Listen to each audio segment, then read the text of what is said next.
Donc bonjour, aujourd'hui on va déterminer la nature des séries suivantes. Donc c'est la partie 5, exercice 12. Donc les séries qu'on va étudier sont celles-ci. Donc je vais commencer par la première, ln de 1 plus 1 sur n. Donc d'abord il ne faut pas faire l'erreur de faire un équivalent dans le ln et ensuite de dire que ça tend vers ln de 1 et donc vers 0. Ça c'est totalement faux, c'est à oublier. En fait on va utiliser le développement limité de ln de 1 plus u. Donc on a les formes de développement limité. Donc le développement limité est le suivant. Nous on va prendre juste le premier terme parce que c'est une équivalence. En fait ln de 1 plus u est équivalent à ce terme là. Le reste on n'en a pas besoin. Donc si si j'adapte avec la série, ça fait ln de 1 plus 1 sur n.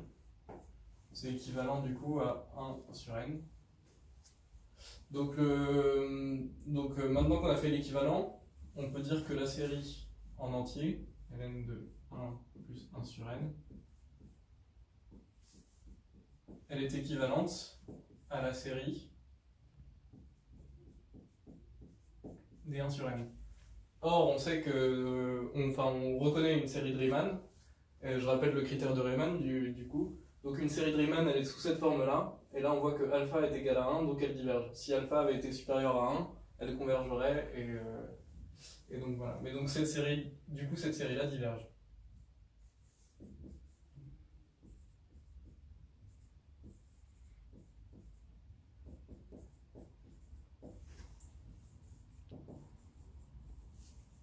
Par équivalence du coup à cette série-là. Donc maintenant on va faire la seconde série qui nous est proposée.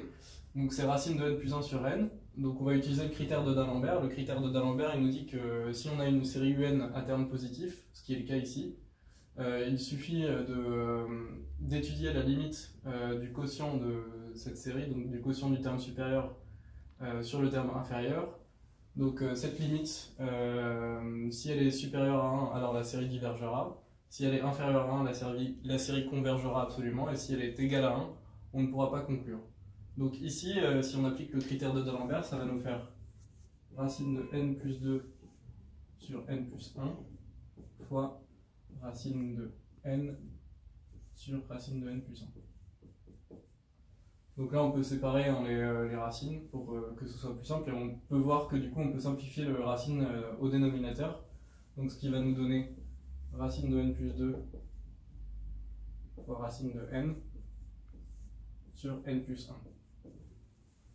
Et ça, par croissance comparée, on va voir que en fait, ça tend vers 0, donc c'est inférieur à 1, donc la série, elle converge absolument. Donc cette série-là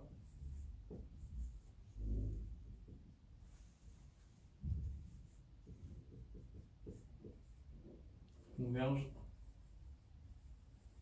absolument.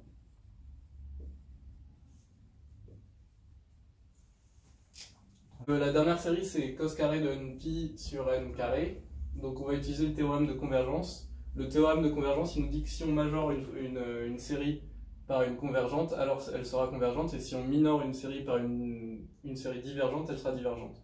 Donc là, on va utiliser ça parce que le cosinus, on peut par encadrement, le cosinus carré de npi, il est inférieur ou égal à 1. Donc ça bouge pas.